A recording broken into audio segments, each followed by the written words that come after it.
علیکم ورحمۃ اللہ وبرکاتہ۔ خیریت سے ہیں؟ چلیے کلاس شروع کر رہی ہوں میں۔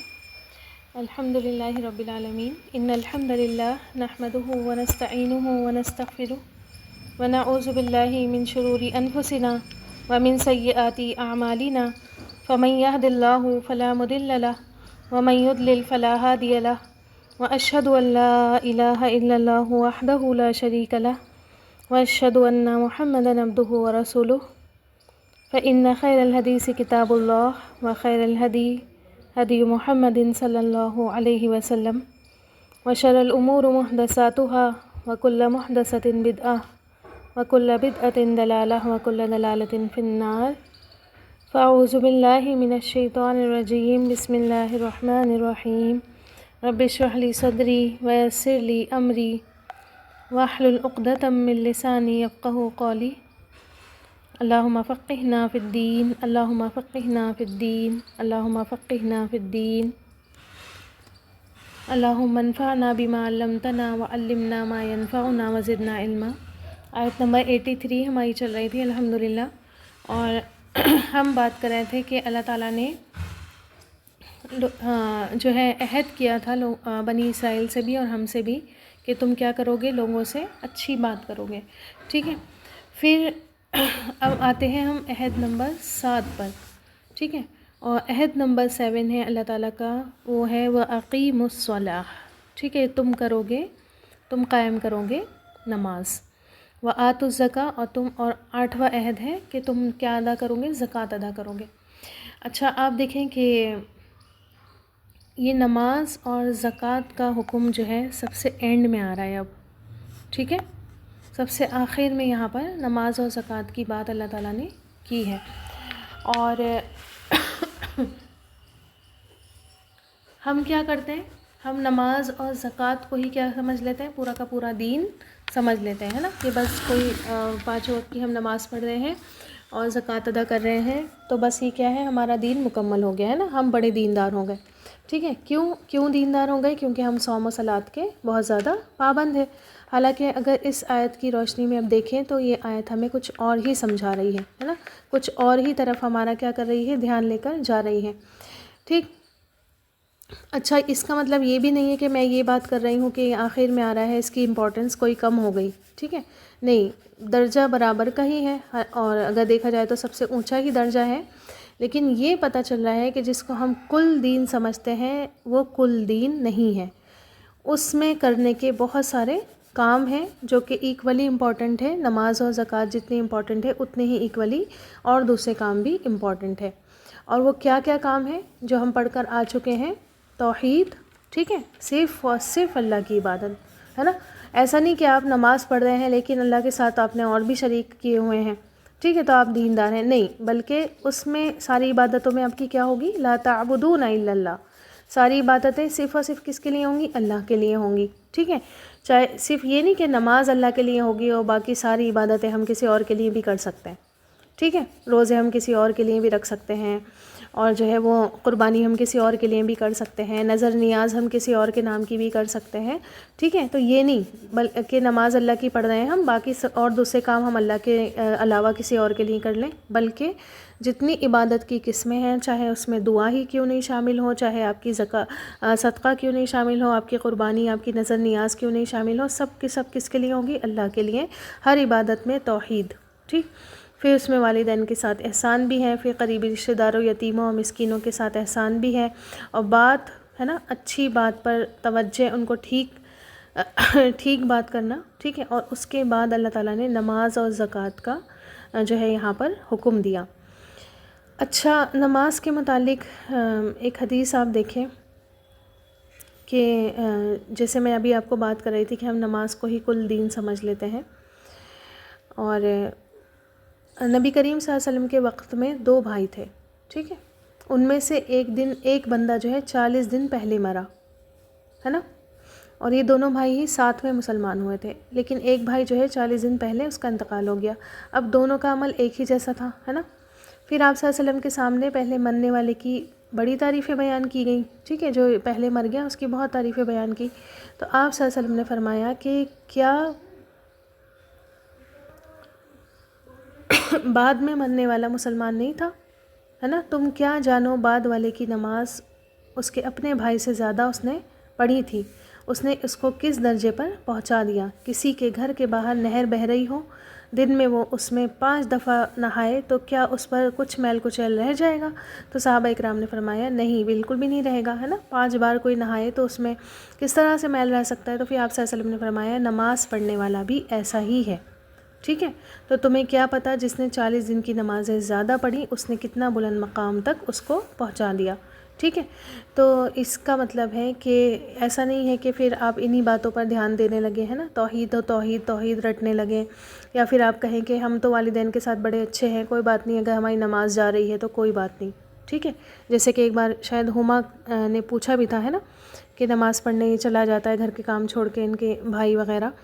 تو میں نے ان کو بتائی تھی پھر یہ بات کہ نہیں، نماز کے لیے آپ کسی کو نہیں روکیں گی گھر کے کام کے لیے. ہاں نفل کی بات ہے تو پھر نفل یا سنتوں کی بات ہے تو وہ انسان جو ہے وہ بعد میں بھی ادا کر سکتا ہے. لیکن جہاں فرض نماز کی بات ہے تو نبی کریم صلی اللہ علیہ وسلم بھی ایسے ہی کیا کرتے تھے، بہت زیادہ نماز پر دھیان دیتے تھے، اور جب نماز کا وقت ہو جاتا تھا تو پھر کیا تھے، پوری دنیا سے غافل ہو جایا کرتے تھے اور نماز کے لیے دوڑ لگایا کرتے تھے.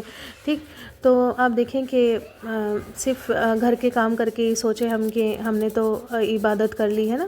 گھر کے کام بھی عبادت ہیں، لوگوں کے کام آنا بھی عبادت ہے، اور جو ہے وہ رشتہ داری ہم بہت اچھے سے نبھاتے ہیں، تو ایسا ہے کہ بھائی ہم نے بہت بڑی عبادت کر لی، اب ہمیں نماز کی کوئی ضرورت نہیں ہے یا زکوٰۃ دینے کی کوئی ضرورت نہیں ہے. تو ایسا نہیں ہے. ٹھیک ہے، ہر چیز اپنے اندر ایکولی امپورٹنٹ ہے. اور ہمارا دین، میں نے کل بھی آپ کو بتایا تھا کہ سبھی چیزوں کو سمیٹ کر چلنے والا راستہ ہمیں سکھاتا ہے. یہ نہیں کہ پیچھے کچھ چیزیں چھوٹ جائیں تو کوئی غم نہیں. ٹھیک، اچھا، جس طرح سے یہ آپ صلی اللہ علیہ وسلم حدیث بیان کر رہے ہیں تو آپ نے دیکھا کہ کس طرح لوگوں کو نماز کا شوق آپ صلی اللہ علیہ وسلم دلایا کرتے تھے، ان کو موٹیویٹ کرتے تھے. ٹھیک ہے، اور ایگزامپلس دے کے، کتنا پیارا ایگزامپل تھا نا یہ، کہ اگر کوئی 5 بار نہائے گا تو کیا اس کا کوئی میل کچیل رہ جائے گا باقی، ہے نا، تو نہیں رہے گا، ہے نا. تو یہ کتنا پیارا ایگزامپل تھا، اتنے پیارے انداز میں آپ صلی اللہ علیہ وسلم جو ہے وہ لوگوں کو شوق دلاتے تھے. ٹھیک، پھر آپ دیکھیں کہ جو قیام کی بات ہے، یہ ہم کئی مرتبہ پڑھ چکے ہیں. نماز قائم کرنے میں کیا کیا آ جاتا ہے؟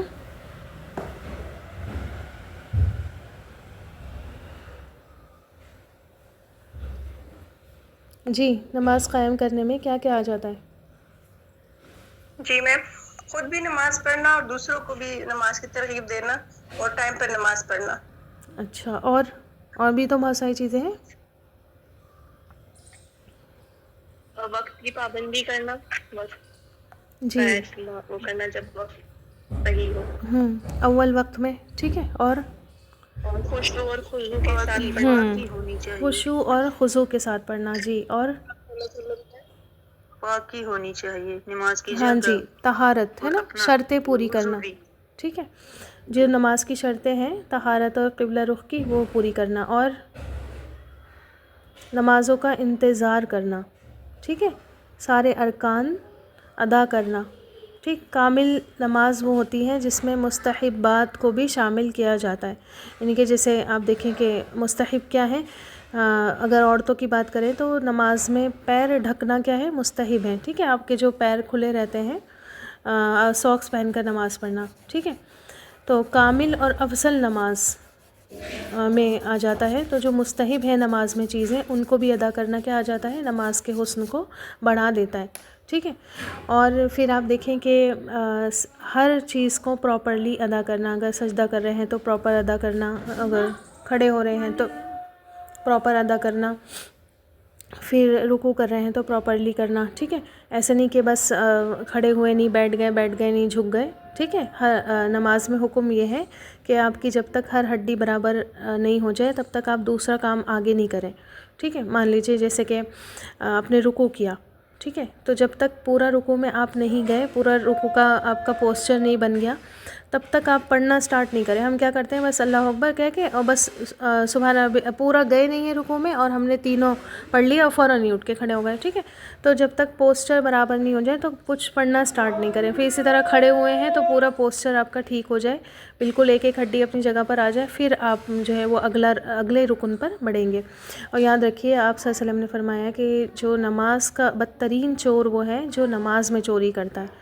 ٹھیک ہے، ڈنڈی جو ہے وہ نماز میں مارتا ہے، وہ بدترین چور ہے. ٹھیک، تو آپ دیکھیں کہ پھر جیسے خشوع و خضوع کی ابھی بات ہوئی، تو غور و فکر اور خشوع و خضوع کا خیال بھی نماز کے قائم کرنے میں آ جاتا ہے. تو صرف نماز پڑھنی نہیں ہے بلکہ قائم کرنی ہے. ٹھیک ہے، اسی طرح اس میں یہ بھی آ جائے گا کہ آپ نمازوں کا انتظار کریں. ٹھیک ہے، نمازوں کا شوق آپ کے اندر آ جائے، صرف مار باندھ کر نہیں بلکہ شوق کے ساتھ، پورے انٹرسٹ کے ساتھ کیا کریں. اللہ تعالیٰ ہمیں ایسے ہی نمازی بنا دے جو پورے شوق اور دلچسپی کے ساتھ نماز پڑھنے والے ہوتے ہیں. ٹھیک ہے، تو آپ دیکھیں کہ یہ چیز ہم کئی مرتبہ پڑھ چکے ہیں، تو اس میں زیادہ میں ڈیٹیل میں نہیں جا رہی ہوں. پھر زکوٰۃ کی بات آتی ہے، اور جیسے کہ میں نے بتایا کہ قرآن میں کتنی ایسی جگہیں ہیں جہاں پر نماز کے ساتھ ساتھ اللہ تعالیٰ نے زکوٰۃ کو اٹیچ کیا ہے.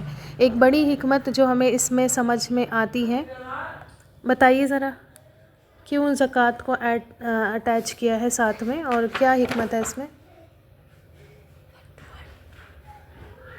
جب ہوگا ورڈ ٹو ورڈ کر جی، لو. اللہ کے حق کے ساتھ بندوں کا حق بھی جی ادا کرو. جی، اللہ کا سب سے بڑا حق ہم پر کیا بنتا ہے؟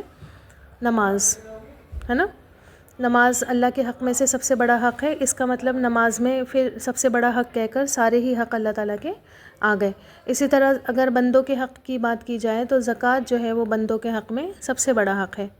ٹھیک ہے، تو زکوٰۃ بھی کیا کی جائے، ادا کی جائے، اور سب سے بڑا حق کہہ کر پھر جو بندوں کے چھوٹے چھوٹے حق ہیں وہ سارے اس میں آ جاتے ہیں.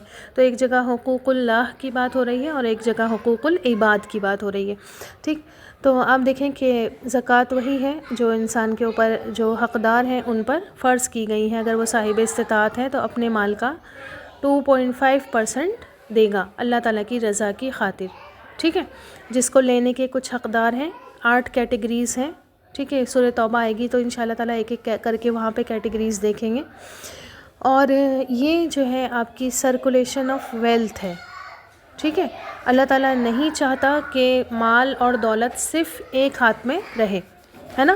کیپٹلسٹک جو پوائنٹ آف ویو، جو نظریہ ہے، جو فلاسفی ہے کیپٹلزم کی، ایسا نظریہ ہمارے دین میں نہیں ہے کہ ایک آدمی امیر سے امیر بنتا جائے اور دوسرا آدمی جو ہے غریب سے غریب بنتا جائے، اس کا خون نچوڑ لیا جائے. ٹھیک ہے، تو اس چیز کو ہمارا دین نے بالکل بھی ہرگز بھی پسند نہیں کیا ہے نا. ہمارا دین چاہتا ہے جیسے جسم میں خون دوڑتا رہتا ہے. ٹھیک ہے، خون ایک جگہ جم جائے تو آپ کی موت ہو جائے گی، ہے نا. دماغ میں خون جم جائے، دل میں خون جم جائے، یا آپ کے کسی باڈی پارٹ میں خون جم جاتا ہے تو وہ باڈی پارٹ آپ کا کیا ہو جاتا ہے؟ پیرالائزڈ ہو جاتا ہے نا. تو جس طرح بہت ضروری ہے، بہت امپورٹنٹ ہے کہ کیا ہو، جسم میں خون دوڑتا رہے، جسم میں خون سرکولیٹ ہوتا رہے. اور ایک ہیلدی جسم کی کیا ہے؟ سائن ہے. ایک ہیلدی جسم کی علامت ہے کہ اس باڈی میں کیا ہے؟ خون ایک پراپر پریشر کے ساتھ دوڑتا رہتا ہے. ٹھیک ہے، تو آپ دیکھیں کہ جس جگہ وہ خون جمع ہو جاتا ہے پھر اس حصے کو کیا ہو جاتا ہے؟ وہ بیکار ہو جاتا ہے، اس کو کاٹنا پڑتا ہے. اسی طرح سوسائٹی کا حال ہے. اگر سوسائٹی میں وہ مال سرکولیٹ نہیں ہوگا، ٹھیک ہے، جو کہ سب طرف سرکولیٹ ہونا چاہیے تھا، امیروں سے لے کر غریبوں تک نہیں پہنچے گا وہ مال، تو وہ سوسائٹی بھی کیا ہو جائے گی؟ ایک جسم کی طرح مریض ہو جائے گی، پیرالائزڈ ہو جائے گی. ٹھیک ہے، اور اگر آپ سوسائٹی کی برائیاں دیکھیں جو آج ہماری سوسائٹی میں بہت عام ہیں، اور سب کی جڑ صرف مال ہی مال ہے نا، اور کوئی دوسری چیز نہیں ہے، صرف مال ہے ہر چیز کی جڑ. تو آپ دیکھیں تو آپ کو ایک بہت بڑی بات جو نظر آئے گی وہ یہی ہے کہ فتنہ جو کھڑا کیا گیا ہے وہ یہی کہ کچھ لوگ تو اتنے زیادہ ہائی فائی ہو گئے ہیں کہ بس کچھ مت پوچھو، ہے نا. اور کچھ لوگ اتنے زیادہ ڈاؤن ہو گئے ہیں کہ بس کچھ مت پوچھو. ٹھیک ہے، تو ظاہر ہے رہتے سب ایک ہی سوسائٹی میں ہیں، ان کو ان کی نظر آتی ہے، ان کو ان کی نظر آتی ہے، کوئی کسی سے کسی کے حال چھپے ہوئے نہیں رہتے. اور پھر کیا چیزیں بنتی ہیں؟ یہ بگاڑ کا سبب بن جاتی ہیں، ہے نا. اور آپ دیکھیں پھر ڈاکہ، چوری، چھوٹے چھوٹے بچے کیا کرنے لگتے ہیں، چوریاں کرنے لگتے ہیں. ٹھیک ہے، ظاہر ہے ان کی جب ضرورت ہے ان کے ماں باپ نہیں پوری کر رہے ہیں تو پھر وہ کیا کرتے ہیں، مجبور ہو کر چوریاں کرتے ہیں نا. تو پھر اس طرح کی وارداتیں آپ کو نظر، مرڈرز، ٹھیک ہے، مرڈرز تک ہو جاتے ہیں پیسوں کے چکر میں. تو یہی وجہ ہے کہ وہ پاکیزہ معاشرہ جو زکوٰۃ کے نام پر بنتا، وہ پاکیزہ سوسائٹی جو اللہ رب العزت نے ایک قانون کے تحت ایک پورا ایک سسٹم اللہ تعالیٰ نے ایک معاشرے کو دیا تھا کہ اگر اکنامک سسٹم رکھا جائے معاشرے میں تو پھر اس طرح سے رکھا جائے گا. ٹھیک ہے، حلال کمائی جائے گی، حلال مال لیا جائے گا اور زور زبردستی سے یا حرام کی کوئی ملاوٹ اس میں نہیں ہوگی یا 2 نمبر کا مال نہیں ہوگا. اور اس حلال مال میں سے جب انسان اس لیول پہ پہنچے کہ اس کی استطاعت ہو جائے کہ وہ اب زیادہ ہو گیا اس کی استطاعت سے مال، تو پھر اس کا زیادہ کا ڈیمانڈ اللہ تعالیٰ نے یہ نہیں کہا کہ سارا مال اٹھا کر دے دو اپنا، بلکہ اس کی 2.5% کیا کرے گا انسان، وہ دوسروں کو دے گا جو مستحق ہیں، جن کا اللہ تعالیٰ نے اس کے مال میں سے حق رکھا ہے. ٹھیک ہے، تو یہی بات ہے نا کہ حقوق العباد ہے نا، بندوں کا بھی حق دینا ہے. اور یہ چیز ہم دیکھ رہے ہیں اس آیت میں، تو پوری آیت ہی اس چیز کا ہمیں جو ہے وہ گہوارہ ہے، اس چیز کی نشاندہی ہمیں کرتی ہے کہ یہ پوری آیت ہمیں بتاتی ہے کہ ہم پر صرف اللہ کے نہیں بلکہ اللہ کے بندوں کے بھی حق ایکولی نافذ ہوتے ہیں. ٹھیک ہے، تو جب اس طرح سے انسان چلتا ہے کہ وہ اللہ کے بھی حق برابر سے دے رہا ہوتا ہے اور بندوں کے بھی حق برابر سے دے رہا ہوتا ہے، اور ایک پورا سسٹم، صرف یہ نہیں کہ اپنی ذات، دیکھیں قیام کی جو بات آتی ہے نا، وہ قیام پھر اپنی ذات تک باقی نہیں رہتا ہے. ٹھیک ہے، کوئی یہ نہیں سوچے کہ قیام کی بات ہے تو پھر اپنی ذات کی بات ہے، نہیں، بلکہ قیام کی جہاں بات آ جاتی ہے وہاں پر پورا معاشرہ کیا آ جاتا ہے، اس میں آٹومیٹکلی ایڈ ہو جاتا ہے. ٹھیک ہے، تو سسٹم کیا ہے، قائم کرنا ہے. ٹھیک ہے، اس طرح کا سسٹم بنانا ہے، اس طرح کا سسٹم نافذ کرنا ہے، تب جا کر بات ہوگی. ایک آدھ تو زکوٰۃ دے ہی رہے ہیں نا، اگر دیکھا جائے تو کچھ % لوگ جو ہیں وہ قاعدے سے زکوٰۃ دیتے ہیں، لیکن وہ والا چینج تبھی آئے گا جب یہ قائم ہوگا سسٹم. ٹھیک ہے، جب دین امپلیمنٹ کریں گے اور سبھی لوگ ایک سے ہو جائیں گے اور سبھی کا پھر حساب کتاب رہے گا کہ ہاں بھائی اتنا سال میں اتنا نکالتے ہیں، یہاں آتا ہے، یہاں سے جو ہے وہ ادھر ادھر جاتا ہے، غریب و مستحق کو ڈھونڈا جاتا ہے، ان کو دیا جاتا ہے، وہ مال بھی اتنا ہوتا ہے. ٹھیک ہے، کہ کسی کا روزگار چل جاتا ہے، اس کا گھر چلنے لگتا ہے، پھر دھیرے دھیرے دیکھیں لوور کلاس مڈل میں چینج ہوتا ہے اور مڈل اپر میں آ جاتا ہے، پھر وہ اپر بن کر کیا کرتا ہے، پھر لوور کلاس کی مدد کرنے لگتا ہے. ٹھیک ہے، پھر اس طرح آپ دیکھیں دھیرے دھیرے سوسائٹی کیا ہوتی ہے، ایک اچھا روپ لے لیتی ہے، اور اس میں سے جو غریبی اور وہ ہے ان امپلائمنٹ ہے وہ ختم ہوتی ہے، پھر غریبی ختم ہوتی ہے. اور یہ سب چیزیں جو آج حصہ ہے نا معاشرے کا، ہم سنتے رہتے ہیں، بڑے گرم اور ہاٹ ٹاپکس ہوتے ہیں، ان پہ بڑے ڈسکشنز ہوتے ہیں کہ ان امپلائمنٹ ہے، پاورٹی ہے اور کرائمز ہیں معاشرے میں، یہ ہے، اور پھر کتنے ہی ایفیکٹو قانون بنائے جائیں ان کے توڑ نہیں کر پاتے، ہے نا. پاورٹی ہے، ختم ہی نہیں ہو رہی، ان امپلائمنٹ ہے، ختم ہی نہیں ہو رہی، ہے نا. کرائمز ہے، ختم ہی نہیں ہو رہے. ٹھیک ہے، بھوک بھری ہے، ختم ہی نہیں ہو رہی. تو وہ کیوں نہیں ہو رہی ہوتی ہے؟ کیونکہ ایک سسٹم نہیں ہوتا ہے نا. ٹھیک ہے، گورنمنٹ جتنا ٹیکسز وغیرہ آتے ہیں ان میں سے کوئی نہ کوئی اسکیمز نکال لیتی ہے نا، اور وہ اسکیم کے تحت ان لوگوں کی مدد کر رہی ہوتی ہے، اور اس میں بھی آدھے لوگ بیچ میں کھانے والے ہوتے ہیں. ٹھیک ہے، کرپشن بہت ہے نا، 2 نمبر کی کمائی بہت ہے، کرپشن بہت ہے، تو آدھا لوگوں کی جیب میں جاتا ہے، آدھا مستحق تک پہنچتا ہے. وہ بھی پورے زندگی تو نہیں پال سکتا نا کسی کی بھی، اگر گورنمنٹ کی اسکیمز دیکھیں تو زندگی تو نہیں پال سکتی. تو علاج تو اس کا یہی ہے کہ جو لوگ معاشرے میں اسٹیبلشڈ ہیں،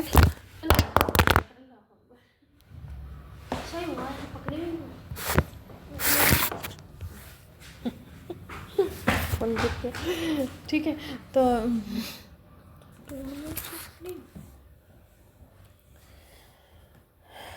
کیا بتا رہی تھی میں، ہاں، جب سرکولیشن اسٹارٹ ہو جاتا ہے مال کا، اور ایک ہاتھ سے دوسرے ہاتھ میں، دوسرے ہاتھ سے تیسرے ہاتھ میں، اس طرح سے وہ سرکولیٹ ہوتا رہتا ہے، تو پھر ہی جا کر کیا ہوتا ہے، لوور کلاس اوپر آتا ہے، مڈل کلاس میں مڈل اپر آتا ہے، پھر لوور کلاس کی مدد کرتا ہے.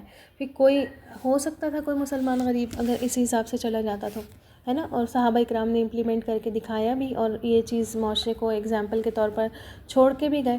ٹھیک ہے، تو ضرورت ہے کہ پھر سے ان چیزوں کو کیا کیا جائے، ان چیزوں کو زندہ کیا جائے اور اس طرح کا کوئی سسٹم کوئی نہ کوئی بنایا جائے. اگر کسی کے، آپ لوگوں میں سے کسی کے اندر اتنی طاقت ہے، اتنی ہمت ہے کہ وہ یہ کام کر سکتا ہے کہ معاشرے کے لوگوں کو اکٹھا کرے اور ان کے بیچ میں ایک میٹنگ رکھے اور ان کو مطلب اس طرف موٹیویٹ کرے کہ ایک جگہ سب کے زکوٰۃ کا مال آئے، اور اس طرح سے پھر اب دیکھیں اگر 10 لوگوں کی بھی انسان نے کر دی نا، ان ایمپلائمنٹ ختم کر دی، کسی کو کوئی روزگار دے دیا ہے نا، کوئی اسٹارٹ اپ کروا دیا، 10 لوگ بھی ہر سال اگر اٹھائے تو پھر ایک بہت بہترین سوسائٹی بن کر نکلے گی انشاءاللہ تعالیٰ. ٹھیک ہے. اچھا آپ دیکھیں کہ نبی کریم صلی اللہ علیہ وسلم کی ایک حدیث ہے، اور آپ صلی اللہ علیہ وسلم نے فرمایا کہ ایک بار کعبے کے پاس آپ صلی اللہ علیہ وسلم بیٹھے ہوئے تھے اور کہنے لگے کہ رب کعبہ کی قسم، وہ نقصان والے ہیں، وہ نقصان والے ہیں، وہ نقصان والے ہیں. ٹھیک ہے. تو 3 بار آپ صلی اللہ علیہ وسلم نے فرمایا. تو صحابہ اکرام تھے، انہوں نے فرمایا کہ میرے ماں باپ آپ پر قربان، کون ہیں وہ لوگ؟ تو آپ صلی اللہ علیہ وسلم نے فرمایا وہ بہت مال والے ہیں سوائے اس نے جس نے خرچ کیا ادھر بھی ادھر بھی، آگے بھی پیچھے بھی، دائیں بھی بائیں بھی، لیکن ایسے لوگ بہت ہی تھوڑے، بس یہ بچ جائے گا، باقی سب ہلاک ہوں گے. ٹھیک ہے. کون سے لوگ نقصان اٹھانے والے ہیں؟ ٹھیک ہے. اس کو چھوڑ کر جس نے سب جگہ خرچ کیا ہے نا، اور ایسے لوگ بہت تھوڑے ہیں. اللہ کرے اللہ ہمیں ان لوگوں میں شامل فرما دے جو بہت تھوڑے لوگ ہیں لیکن وہ اللہ کے دین پر قائم ہیں اور وہ اللہ کے دین کو بہت اچھے سے سمجھتے ہیں، تبھی تو وہ ہر جگہ خرچ کرتے ہیں نا. ٹھیک ہے. بہت مال والے لوگ وہ سب ہلاک ہو جائیں گے. ٹھیک ہے. آپ صلی اللہ علیہ وسلم کی حدیث ہے کہ وہ بہت مال والے ہیں لیکن سب ہلاک ہو جائیں گے سوائے اس کے جس نے ادھر ادھر آگے پیچھے دائیں بائیں سب جگہ خرچ کیا، اور یہ ہیں بھی بہت تھوڑے. ٹھیک ہے. تو اللہ ان تھوڑے ہی لوگوں میں ہمارا شمار کر دے، لیکن کر دے. ٹھیک ہے. باقی تو سبھی نقصان اٹھانے والے ہیں. ظاہر ہے نقصان کیوں اٹھائیں گے؟ مال بچا کر تو فائدہ ہو جاتا ہے، نقصان کیوں اٹھائیں گے؟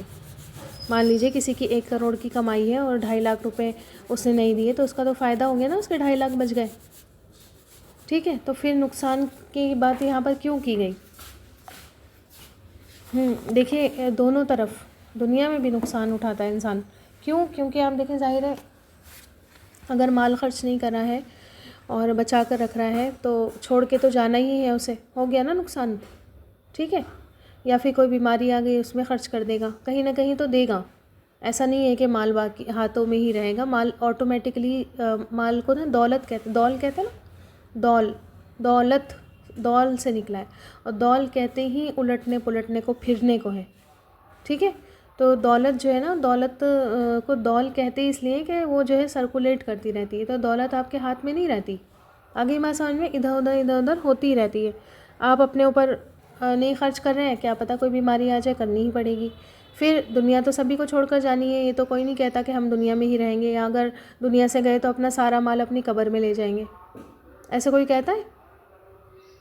کوئی بھی نہیں کہتا نا. اپنے بچوں کے لیے چھوڑ کر جاتا ہے. پھر ظاہر ہے بچے کیا کرتے ہیں، اس کا بٹوارا کر لیتے ہیں. نیک نکلے تو وہ آپ کے مال کو بڑھا دیں گے، اور بد نکلے تو کیا کر لیتے ہیں، وہ بھی کھا ہی جاتے ہیں، ہے نا، برباد کر کے چھوڑ ہی دیتے ہیں.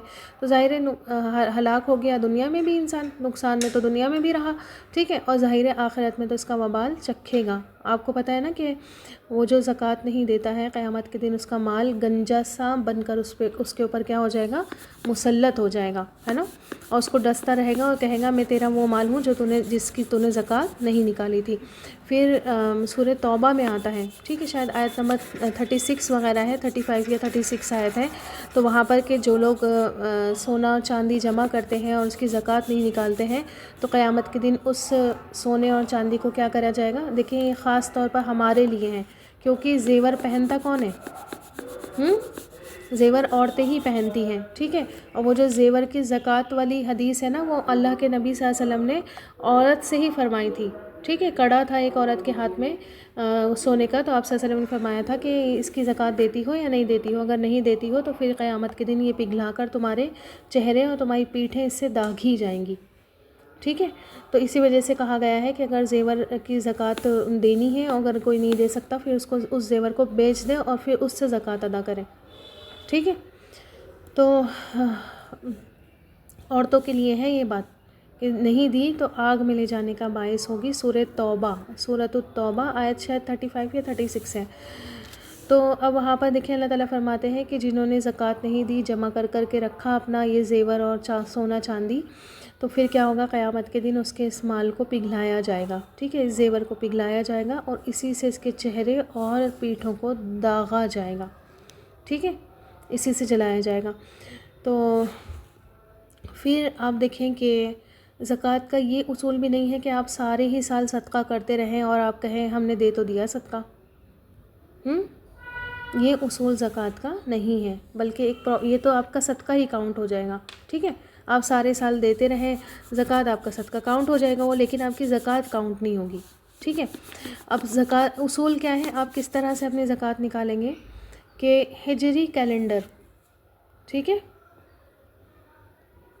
ہجری کیلنڈر کے مطابق، یہ جو ہمارا اسلامک کیلنڈر چلتا ہے اس کے مطابق جس دن آپ نے زکوٰۃ کو واجب کرنے والا سونا یا اتنا مال آپ کے پاس آیا ہے، ٹھیک ہے، اور اس پر 1 سال گزر گیا ہے، 1 منٹ رکو، تو اب دیکھیں کہ اس مال پر آپ کا جب 1 سال گزر جائے گا تو اس سال اسی تاریخ سے پہلے آپ نے اس مال کی زکوٰۃ کیا کرنی پڑے گی، آپ کو 2.5% نکالنی پڑے گی۔ مان لیجیے آج کی ڈیٹ میں آپ نے سونا خریدا، ٹھیک ہے، اب 1 سال ہو گیا آج ہی اس پر، ٹھیک ہے، 1 ایئر ہو گیا، اب آج کی ہی ڈیٹ میں آپ نے اس سونے کا 2.5% دینا ہے، ٹھیک ہے۔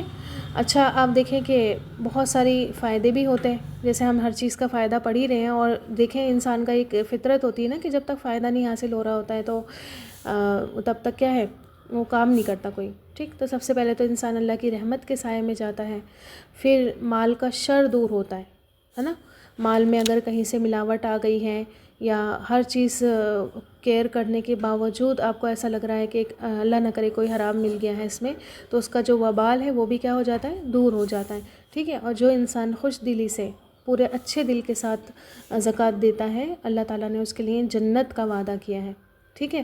اور یہاں میں نے خوش دلی کا ورڈ پتہ ہے کیوں ایڈ کیا ہے، کیونکہ آپ دیکھیں کہ ہم دے تو دیتے ہیں، ہے نا، استطاعت والے لوگ جب زکوٰۃ ادا کرتے ہیں تو ان کو ایسا لگتا ہے کہ اللہ تعالیٰ نے نعوذ باللہ کیا کر دیا، یہ ان کے اوپر کوئی فائن تھوپ دیا ہے نا، کوئی فائن لگا دیا ہے کہ بھئی اپنے مال کمائے ہم اور دے بھی ہم، ٹھیک ہے۔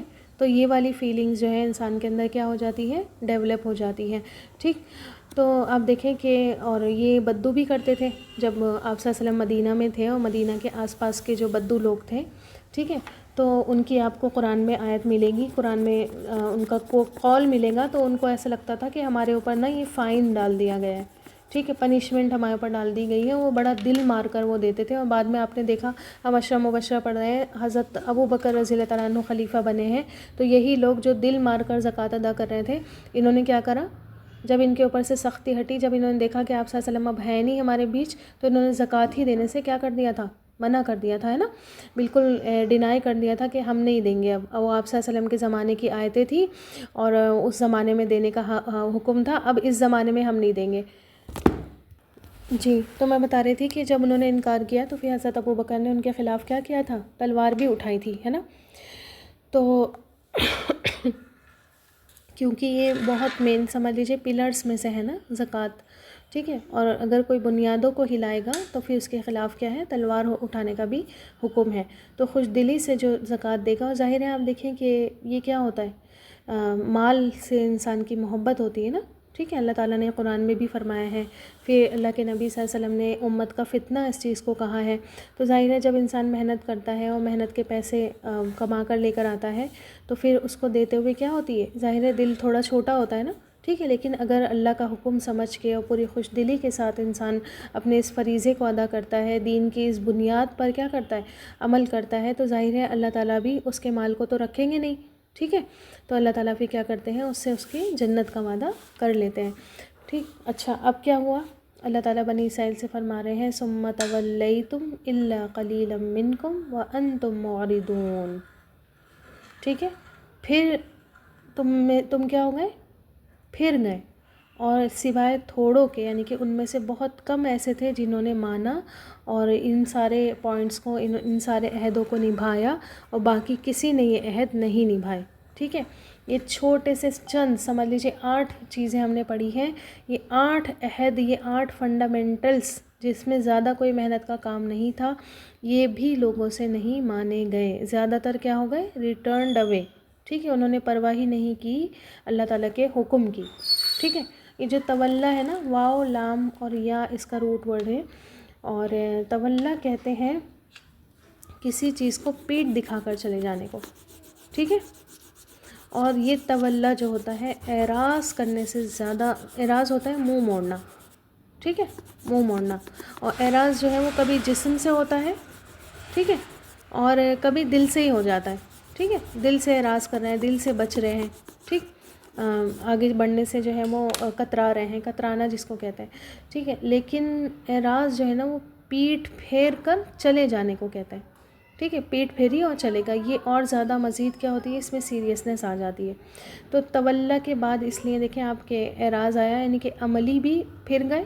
ٹھیک ہے، عملی طور پر بھی پھر گئے، عمل سے بھی پھر گئے، اور قلبی طور پر بھی پھر گئے. ٹھیک ہے، دل سے بھی کترا گئے اور عمل سے بھی انہوں نے کیا کر دیا، انکار کر دیا، ان عہدوں سے فارغ ہو گئے. ٹھیک ہے، پھر انہوں نے کیا کی، ان ایگریمنٹس کی، اللہ تعالیٰ سے جو یہ معاہدے کیے تھے ان کی کوئی بھی پرواہ انہوں نے نہیں کی. ٹھیک، آج مسلمان معاشرے کا بھی آپ حال دیکھ لیں. ٹھیک ہے، کتنی اقامت صلاح ہو رہی ہے، کتنی مسجدیں ویران ہیں، کتنے گھروں میں آج بے نمازی ہیں، اور فکر بھی نہیں ہوتی کہ ہاں ہم بے نمازی ہیں یا ہمارے گھر میں کوئی نماز نہیں پڑھ رہا. ٹھیک، زکوٰۃیں ادا ہم سے نہیں ہو رہی. معاشرہ کیا ہو گیا، بالکل امبیلنسڈ ہو گیا ہے ہر طرح سے. اللہ کے حق میں دیکھیں تب بھی ہم امبیلنس ہو گئے ہیں آج، اور اگر ہم بندوں کے حق میں دیکھیں تب بھی ہم کیا ہو گئے ہیں، امبیلنس ہو گئے ہیں. ٹھیک، آپ دیکھیں کہ یتیم و مسکین ان کا کوئی پرسان حال نہیں ہے نا. والدین ہیں تو وہ اولڈ ایج کلچر چل پڑا ہے کہ بس والدین بوڑھے ہوئے نہیں اور ان کو اولڈ ایج ہوم میں جا کر ڈال دو. ٹھیک ہے، اولادوں کے ہاتھوں غموں کی داستانوں سے ہر گھر بھرا ہوا ہے نا. لوگوں سے بھلی بات تو دور، سیدھے منہ بھی بات نہیں کی جاتی. ٹھیک ہے، اپنی عزتیں لوگ کیا کرتے ہوتے ہیں، بچاتے پھرتے. ایون اپنے بچوں تک سے ہمارا اتنا روڈ بیہیویئر ہوتا ہے. شوہر آج بیوی سے روڈ ہے، بیوی شوہر کے ساتھ روڈ ہے. دیکھا جائے تو مطلب ہر رشتے میں کہیں نہ کہیں کیا ہے، ڈنڈی ماری ہوئی ہے. ٹھیک، اس لیے آپ دیکھیں کہ الا قلیلاً، بہت تھوڑے، ٹھیک، گنتی کے لوگ ہوتے ہیں جو ان فنڈامنٹلس پر ٹکے رہتے ہیں، ورنہ سب کیا کرتے ہیں، منہ پھیر کر چلے جاتے ہیں. اور آپ دیکھیں کہ نبی کریم صلی اللہ علیہ وسلم کی بعثت سے پہلے گنتی کے چند لوگ تھے، ٹھیک ہے، جن کے آپ ہاتھوں پر نام کاؤنٹ کر سکتے ہیں کہ جنہوں نے صحیح دین کو قائم رکھا تھا. اور وہی لوگ پھر بعد میں بھی آپ صلی اللہ علیہ وسلم پر ایمان لائے تھے. میں یہود کی بات کر رہی ہوں. ٹھیک ہے، کہ گنتی کے وہ چند لوگ تھے جن کو صحیح دین کا پتہ تھا، جو صحیح دین جانتے تھے. اور وہی جب انہوں نے آپ صلی اللہ علیہ وسلم کو دیکھا کہ وہ آپ صلی اللہ علیہ وسلم جو ہے وہ دین کی تبلیغ کر رہے ہیں اور ان کے بارے میں ہماری کتابوں میں لکھا ہوا ہے، وہی دین پر پھر کیا ہے، بعد میں انہوں نے ہی اسلام قبول کرا، اور ان کے بہت کم نام آتے ہیں. ٹھیک ہے، اور آپ دیکھیں کہ اس سے پہلے بھی جب ہم نے بنی اسرائیل کا واقعہ پڑھنا سٹارٹ کیا تھا تو آپ کو یاد ہوگا اللہ تعالیٰ نے حکم دیا تھا کہ اوفو بعہدی، کہ تم کیا کرو، میرے عہد، میرے ایگریمنٹس جو میں تم سے میثاق کیے ہوئے ہیں ان کو کیا کرو، پورا کرو. اوفی بعہدکم، میں بھی تمہارے عہدوں کو پورا کروں گا. ٹھیک ہے، تو ایک طرح سے آپ دیکھیں کہ اللہ تعالیٰ کا یہاں پر بڑا شکوہ ہے اور بڑے افسوس کی بات ہے. اللہ تعالیٰ افسوس کے ساتھ فرما رہے ہیں کہ پھر ہی گئے تم، ہے نا، اور بہت تھوڑے ہی بچے. ٹھیک ہے، انہوں نے ہی بس مانا، باقی سارے کے سارے کیا ہو گئے، عہد شکنی کر کے چلے گئے. ٹھیک ہے، الا قلیلا منکم وانتم معرضون، اور تم تھے ہی کیا، اعراض کرنے والے تھے، یعنی کہ تمہارے دل ہی ایسے تھے کہ تم کیا کرتے، اعراض کرتے. ٹھیک، اچھا اب چلتے ہیں ہم اگلی آیت پہ، آیت نمبر 84 پہ. کرنا ہے ورڈ یہ الماس کر رہے ہیں ورڈ ٹو ورڈ. پھر ہم دیکھتے ہیں اس آیت کو بھی، اس میں بھی اللہ تعالیٰ نے ایک اور میثاق کی بات کی گئی ہے، اور یہ خاص کانٹیکسٹ بنی اسرائیل کے لیے یہاں پر یوز ہوا ہے. السلام علیکم ورحمۃ اللہ وبرکاتہ. اعوذ باللہ من الشیطان الرجیم. وَإِذَا أَخَذْنَا مِيثَاقَكُمْ لَا تَسْفِكُونَ دِمَاءَكُمْ وَلَا تُخْرِجُونَ أَنفُسَكُم مِّن دِيَارِكُمْ ثُمَّ أَقْرَرْتُمْ وَأَنتُمْ تَشْهَدُونَ. اور اس جب اخذ لیا نہ ہم نے، میثاقہ پکا وعدہ، کم تم سب سے، لا نہیں، تسفکون تم بہاؤ گے، سین فا کاف روٹ، دماء خون تم سب کا اپنوں کا، اور لا نہیں تخرجون تم نکالو گے، خراجیم روٹ انفسا جانوں کو، تم سب کے اپنی جانوں کو، من سے دیاری گھروں تم سب کو اپنے گھروں کو، ثم پھر اقرار کر لیا تم سب نے، اس حال میں کہ تم سب نے تشہدون تم خود گواہی دیتے ہو۔ ماشاء اللہ، بارک اللہ فیک۔ ٹھیک ہے، تو یہاں پر اللہ تعالیٰ نے اب ایک اور میثاق کی، ایک اور پکے وعدے کی ان سے بات کی جو ان سے لیا گیا تھا، اور ایک خاص کانٹیکس میں لیا گیا تھا۔ اللہ تعالیٰ فرماتے ہیں کہ تم کیا نہیں کرو گے، تم اپنے خون نہیں بہاؤ گے، ٹھیک ہے۔ اور پھر سے دیکھیں ایک طریقے سے وہی انداز اللہ تعالیٰ نے یہاں پر اپنایا ہے کہ تم اپنے خون نہیں بہاؤ گے، حالانکہ انسان اپنا خون نہیں بہاتا ہے نا، ٹھیک ہے۔ اپنے آپ کو کوئی کٹ لگاتا ہے؟ نہیں لگاتا ہے نا، لگ بھی جائے تو کتنا دکھ ہوتا ہے، کتنی تکلیف ہوتی ہے، لیکن یہاں پر اللہ تعالیٰ نے ڈائریکٹ بات کی، ٹھیک ہے، کہ اپنے خون جو ہے تم نہیں بہاؤ گے۔ غلط آیت لگ گئی۔ مدینہ میں جو ہے، مدینہ کے جو لوکلز ہیں، ٹھیک ہے، اوس اور خزرج، ٹھیک ہے، یہ 2 قبیلے تھے مدینہ کے اپنے لوکلز کے۔ پھر یہود کے 3 قبیلے رہتے تھے، ٹھیک ہے، بنو قینقاع، بنو قریظہ اور بنو نذیر، اور یہ 5 کے 5 قبیلے آپس میں ایک دوسرے کے حلیف بھی تھے، ٹھیک ہے۔ حلیف کا مطلب آپ کو پتہ ہوگا نا کہ حلف اٹھانا، حلف اٹھا کر ایک دوسرے کا سپورٹ بن جانا، ٹھیک ہے، کہ ہم تمہاری سپورٹ کریں گے، اگر تمہیں کوئی کرائسس ہوگی تو ہم تمہارے کام آئیں گے، اگر کوئی تم پر حملہ کرے گا تو پھر ہم تمہاری طرف سے اس کے ساتھ کیا کریں گے، جنگ کریں گے، اور اگر کہیں تم جنگ پر گئے تو پھر ہم تمہارے ساتھ دیں گے، ٹھیک ہے، تمہیں ویپنز پرووائڈ کریں گے۔ تو یہ آج بھی ہو جاتے ہیں اس طرح کے ٹائز، ہے نا، کنٹریز کے بیچ میں، کہ تم ہماری سپورٹ میں ہو اور تم ہماری سپورٹ میں ہو۔ جیسے آپ دیکھیں گے کہ کئی جگہ پر جنگیں ہوتی ہیں تو کسی کو امریکہ سپورٹ کر رہا ہوتا ہے، کسی کو برٹین سپورٹ کر رہا ہوتا ہے، کسی کو رشیا سپورٹ کر رہا ہوتا ہے، ٹھیک ہے۔ تو یہ حلیف بن گئے تھے ایک دوسرے کے۔ ان میں نے آپ کو بتایا تھا کہ بہت زیادہ جنگیں ہوتی تھیں، ٹھیک ہے، بہت ہی زیادہ خون ریزیاں ہوتی تھیں، اور ساتھ ہی ایک دوسرے کے گھر بھی لوٹ لیا کرتے تھے، ٹھیک ہے، اور بہت سارا فساد، بہت سارا خرابیاں ان کے اندر پیدا ہو جایا کرتی تھی۔ اسی سے ان کو یہاں پر روکا جا رہا ہے، ٹھیک ہے۔ تو یہاں پر دیکھیں آپ کہ لا تسفکون دماءکم، ٹھیک، دماءکم، اپنا خون، جیسے ہم بچوں کو کہتے ہیں نا کہ تم تو ہمارا خون ہو، ٹھیک ہے، یا زیادہ تر دادی دادا یا چاچا پھپھو کہتے ہیں نا اس طرح سے کہ تم تو ہمارا خون ہو، تو اس کا مطلب یہ تھوڑی ہے کہ مطلب ان کا خون ہمارے باڈی میں آ گیا، ٹھیک ہے، بلکہ اس سے کیا مطلب ہوتا ہے، مطلب چہیتے ہو، ہے نا، آپس میں کیا ہو، اپنے لوگ ہوں، ہے نا، اپنی قوم ہو، اپنے لوگ ہوں، یہ بات ہوتی ہے اس سے، ٹھیک ہے۔ تو اللہ تعالیٰ فرماتے ہیں یعنی کہ اپنوں کے خون نہیں بہاؤ گے، یعنی کہ دوسرے اسرائیلی بھائی کا خون نہیں بہاؤ گے، ایک دوسرے سے آپس میں ہی جنگ نہیں کرو گے، ٹھیک ہے۔ اور آپ دیکھیں کہ سیم یہی عہد آپ صلی اللہ علیہ وسلم نے بھی مسلمانوں سے لیا تھا، ٹھیک، اگر آپ کو یاد ہو حجۃ الوداع کے موقع پر آپ صلی اللہ علیہ وسلم نے فرمایا تھا کہ ایک مسلمان پر دوسرے کی جان، اس کا مال اور اس کی عزت کیا ہے، حرام ہے، ٹھیک ہے، جان، مال اور عزت تینوں چیزیں ایک دوسرے کی حرام ہے۔ پھر آپ دیکھیں کہ سورۃ المائدہ میں بھی آتا ہے، اللہ تعالیٰ فرماتے ہیں کہ ایک انسان کو، یعنی کہ اگر کسی نے ایک نفس کو ناحق قتل کر دیا تو ایسا ہی ہے جیسے اس نے پوری انسانیت کو قتل کر دیا، ٹھیک ہے۔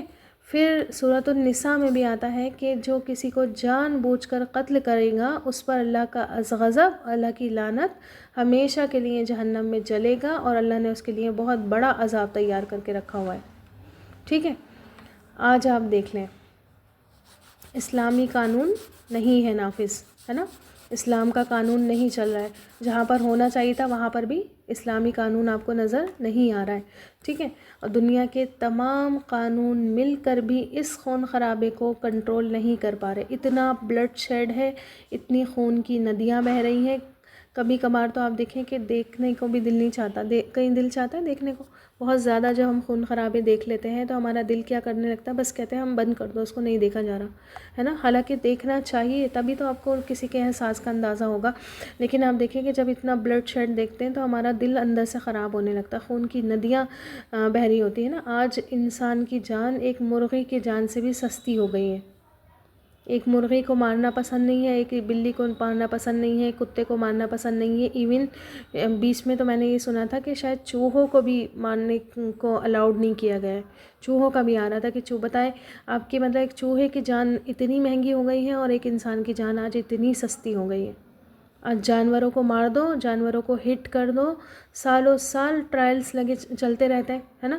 جیل کا منہ دیکھنا پڑتا ہے، اور انسانی جان کی پوچھ کرنے والا آج آپ کو کوئی نہیں دکھ رہا ہے نا. کوڑیوں کے بھاؤ آج انسان کی جان ہو گئی ہے.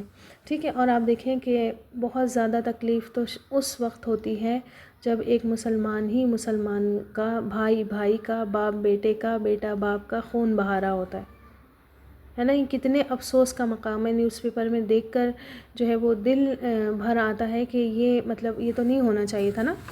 ٹھیک ہے. اس کے باوجود ہو رہا ہے. تو سن لیجئے کہ حدیث میں آتا ہے، نبی کریم صلی اللہ علیہ وسلم نے فرمایا قیامت کے دن سب سے پہلے قتل کے مقدموں کی سنوائی ہوگی، ہے نا.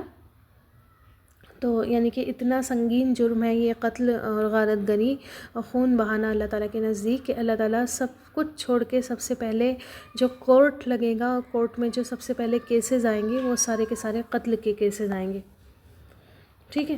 سوچیں اس دن کیا عالم ہوگا. اور یہ جتنے قاتل ہیں، جتنے ظالم لوگ ہیں، جن کو کسی کا خون بہاتے ہوئے احساس تک نہیں ہوتا ہے نا کہ ہم نے کتنے خون بہا دیے، ان کا کیا حشر اس دن ہو رہا ہوگا. اور پھر آپ دیکھیں کہ ضروری نہیں ہے کہ خون بہایا جائے تو لٹرلی کسی کو مار کر ہی خون بہایا جائے. جذبات کا بھی خون بہایا جاتا ہے نا. باتوں سے ایسے تیر چلائے جاتے ہیں کہ دوسرا انسان کیا ہو جاتا ہے، چھلنی ہو جاتا ہے، زخمی ہو جاتا ہے. جیسے ابھی ہم پیچھے کل آیت پڑھ کر آئے نا، قولوا للناس حسنا، لوگوں سے اچھی بات کہو. ٹھیک ہے. اچھا آپ دیکھیں کہ مومن تو ویسے بھی ایک دوسرے کا بھائی ہے. انما المؤمنون اخوۃ. ٹھیک ہے. فرمایا ہے کہ انما المؤمنون اخوۃ. اپنے بھائی کو قتل کرنا ایسے ہی ہے، سمجھ لیجئے کہ جیسے اپنے بھائی کو قتل کرنا. آواز نہیں آ رہی کیا؟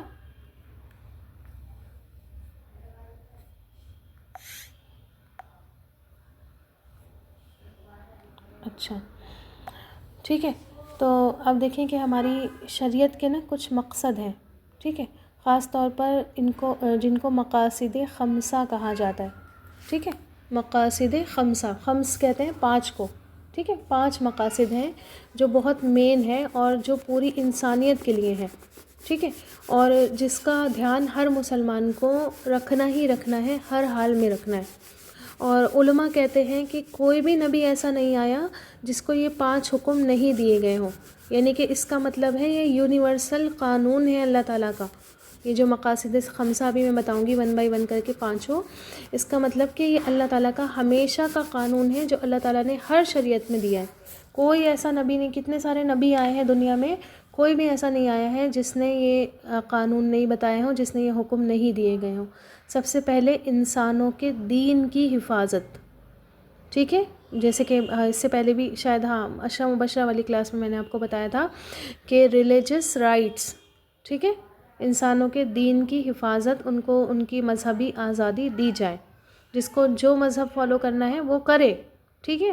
ہماری کوئی ہماری وہ نہیں بنتی کہ کسی کے مذہب میں جا کر ٹانگ اڑائے کہ تم یہ فالو مت کرو، یہ کرو، اور اسے زبردستی کرے. ٹھیک ہے. کیونکہ اللہ تعالیٰ نے ہی فرما دیا جب کہ لا اکراہ فی الدین، کہ دین میں کوئی بھی کیا ہے، دین میں کوئی زبردستی نہیں ہے. آپ زبردستی کسی کو دین میں نہیں لا سکتے، زبردستی آپ کسی کو کنورٹ نہیں کر سکتے. ٹھیک.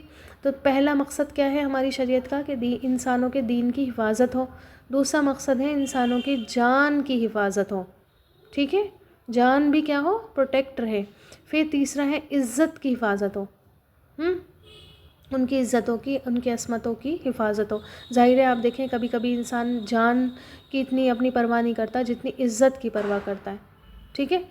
پھر چوتھا مقصد ہے عقلوں کی حفاظت ہو. ٹھیک ہے، عقل کی بھی حفاظت ہو، اور پھر پانچواں ہے کہ مال کی بھی حفاظت ہو. ٹھیک، تو یہ سارے 5 کے 5 حکم جو تھے اللہ تعالیٰ نے تمام شریعتوں میں ایکولی دیے ہیں، اور ان کا خیال رکھنا ہر مسلمان پر خاص طور پر بہت بڑا فرض بن جاتا ہے. پھر آپ دیکھیں کہ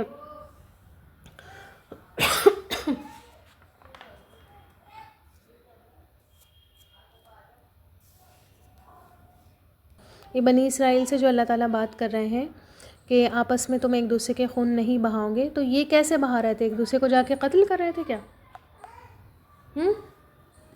کچھ بتائیں مجھے، کیا سمجھ میں آئی آپ کو بات؟ اللہ تعالیٰ نے کچھ نہ کچھ تو مطلب کر رہے ہوں گے نا، جو اللہ تعالیٰ نے ان کو منع کیا.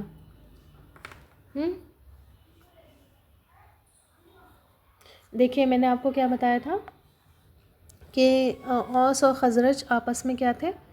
2 قبیلے تھے جو آپس میں جھگڑتے رہتے تھے. ٹھیک ہے، اچھا ان قبیلوں کے حلیف یہود تھے، ہے نا. مان لیجئے اوس کے ایک قبیلہ یہود کا اوس کا حلیف تھا، اور ایک قبیلہ یہود کا خزرج کا حلیف تھا. انشاءاللہ تعالیٰ اگلی آیت میں بھی یہ چیز میں کلیئر کر دوں گی. ابھی تھوڑا سا اس کا بیک گراؤنڈ دیکھ لیجئے. تو ظاہر ہے آپ دیکھیں جب اوس کی اور خزرج کی لڑائی ہوتی ہوگی تو جو اوس کے حلیف ہیں وہ اوس کی طرف سے لڑتے ہوں گے، اور جو خزرج کے حلیف ہیں وہ خزرج کی طرف سے لڑتے ہوں گے، یہودی. ٹھیک ہے، تو آپس میں اپنے بھائیوں پر کیا چل جاتی تھی؟ تلواریں چل جاتی تھیں. ٹھیک ہے، اور ظاہر ہے وہ مر بھی جاتے ہوں گے.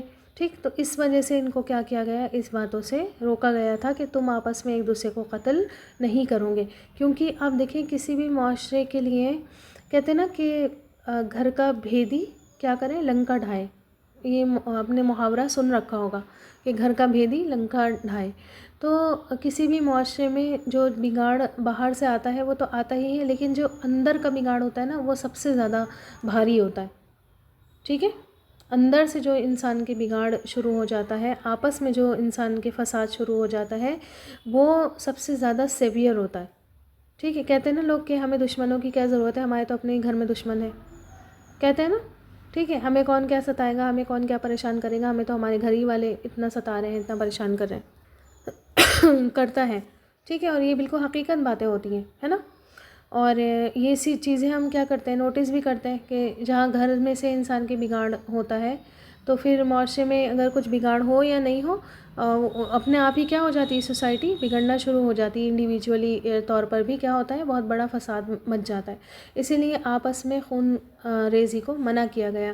اور ایک چیز اور دیکھیں آپ، یہ نبی کریم صلی اللہ علیہ وسلم کی اگر ہم زندگی میں دیکھیں تو آپ صلی اللہ علیہ وسلم کو پتہ تھا نا کہ کون کون منافق ہے. اللہ تعالیٰ نے تو پوری نام کے ساتھ لسٹ دی تھی یا نہیں دی تھی؟ ٹھیک ہے، اور اللہ کے نبی صلی اللہ علیہ وسلم کو پتہ تھا کہ یہ لوگ منافق ہیں، لیکن اور پھر دیکھیں بہت سارے صحابہ اکرام کہتے بھی تھے کہ اللہ کے نبی ہمیں حکم دے. خاص طور پر حضرت عمر کہتے تھے کہ ہمیں حکم دے، ہم ان کی گردن اڑا دیں. ٹھیک ہے، اتنی منافقت کر رہے ہیں تو آپ حکم تو دیں ہمیں، ہم ان کی گردن نہیں مار دیں. تو آپ صلی اللہ علیہ وسلم ان کو منع کرتے تھے. کیوں منع کرتے تھے؟ دیکھیں ایک معاشرے میں صحابہ اکرام بھی رہ رہے ہیں، ٹھیک ہے، بہت اعلیٰ بہت اونچی کوالٹی کا ایمان ہے، اور ایک ہی معاشرے میں منافق رہ رہے ہیں. ٹھیک ہے وہ بھی مسلمان ہے، یہ بھی مسلمان. اب جو باہر والا تھرڈ بندہ ہے، یعنی کہ دوسرے ریلیجن کا بندہ ہے، وہ آپ کو کس نظر سے دیکھ رہا ہے؟ وہ آپ کو اس نظر سے دیکھ رہا ہے کہ ان کا ایمان بہت ہے اور ان کا ایمان بہت کم ہے. ایسے نظر سے دیکھ رہا ہوتا ہے وہ آپ کو، یہ بہت پکے سچے مومن ہیں، یہ بہت بڑے والے منافق ہیں. وہ اس نظر سے دیکھ رہا ہوتا ہے آپ کو. وہ آپ کو کس نظر سے دیکھ رہا ہوتا ہے؟ سب کو ایکول دیکھ رہا ہوتا ہے، اور سب کو یہ دیکھ رہا ہوتا ہے یہ سب مسلمان ہیں. ٹھیک ہے، تو آپ کا دشمن کبھی بھی آپ کو ایمان کے لیول پر نہیں جانچے گا کہ آپ کا ایمان اتنا ہے، اس کا ایمان کم ہے، بلکہ وہ اس لیول پر جانچتا ہے کہ آپ مسلمان ہیں، ہے نا. اب باہر والے لوگ، آپ باہر کنٹری میں جائیں تو کیا وہ آپ کو یہ کہیں گے کہ آپ دیوبندی ہیں، یا آپ اہل حدیث ہیں، یا آپ بریلوی ہیں، یا آپ کون سے فرقے سے تعلق رکھتے ہیں؟ نہیں، وہ آپ کو سمپل کیا جانے گا، مسلمان جانے گا. ٹھیک ہے، اب آپ دیکھیں کہ وہاں پر پکے سچے مومن بھی ہیں، صحابہ اکرام بھی ہیں، منافق بھی ہیں، لیکن جو تھرڈ ریلیجن دیکھ رہا ہے وہ سب کو ایکولی دیکھ رہا ہے، یعنی کہ سب کو وہ مسلمان سمجھ رہا ہے. اب آپس میں جب ایک مسلمان دوسرے مسلمان کو مارے گا، حالانکہ حق تھا ان کو مارنا، لیکن آپ صلی اللہ علیہ وسلم نے منع کر دیا کہ نہیں، اپنے بھائیوں کا خون نہیں بہانا ہے. زبان سے انہوں نے کلمہ پڑھ لیا، ٹھیک ہے، اور زبان سے انہوں نے کلمہ پڑھ لیا تو اب وہ کیا ہے؟ مسلمان ہیں ہماری نظر میں. اللہ سمجھے ان کو ہے نا کہ اللہ کی نظر میں ہے یا نہیں ہے. ہماری نظر میں کیا ہے؟ مسلمان ہے. اور دوسروں کی نظر میں سب سے بڑی بات، دوسروں کی نظر میں بھی کیا ہے؟ وہ مسلمان ہے. ٹھیک ہے. اگر ہم ایک مسلمان کا قتل کرے گا تو جو تیسرا دیکھنے والا بندہ ہے وہ کیا سوچے گا؟ لے انہوں نے تو اپنے ہی بھائی مار دیے، ان سے تو اپنے ہی دینی جو دیندار لوگ تھے انہی کو انہوں نے ختم کر دیا، اپنے ہی مسلمانوں کو کیا کر دیا؟ مار دیا ہے نا. اپنے ہی اندر فساد پھیلانے لگے. تو ایک غلط میسج کیا ہوتا جاتا ادھر. ٹھیک ہے. تو اس وجہ سے اتنی سختی. ویسے تو خون بہانا یہ نہیں کہ اپنا خون تم پر حرام ہے، تم اپنا خون نہیں بہاؤ گے تو جاؤ تم دوسروں کا خون بہاؤ جا کر. ٹھیک ہے. اس کا مطلب یہ نہیں ہے کہ یہاں پر اللہ تعالیٰ یہ کہہ رہے ہیں کہ اپنا خون نہیں بہاؤ گے، جیسے کہ اسرائیلی کرتے ہیں نا. انہوں نے اس آیت کو اس طرح سے لیا، وہ کہتے ہیں کہ اپنا خون ہم نہیں بہائیں گے، اپنا خون ہمارے اوپر حرام ہے اور باقی سب جانور ان کا خون بہائیں گے ہم. ٹھیک ہے. ان کے ہاں آج بھی کنسیپٹ ہے یہ. انہوں نے قرآن کی آیتوں کو جیسے وہ ہے نا کہ کوئی